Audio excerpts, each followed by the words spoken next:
lakini unajua mwandishi huwa anajirudia kila wakati yokosa. Inabidi atulize akili, awe makini uwanjani.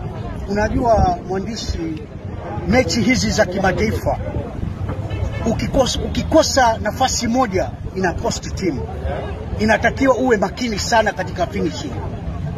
Kama unakumbuka mwaka jana huyo Zanzibar Stellenbosch alitukost.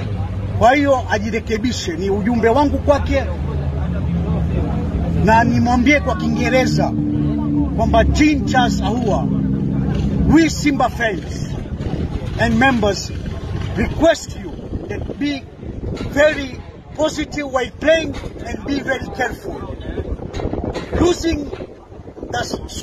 When you lose scoring, you affect the team. When you lose scoring, you really affect the team. So be very careful. Huu ni ujumbe wangu kwake, na anahisi utamfikia. Sawa, Morris Abraham amekuwa kijana superb. Yani superb performance. Yani nimeridhika naye na namwombea kwamba azidi kujituma.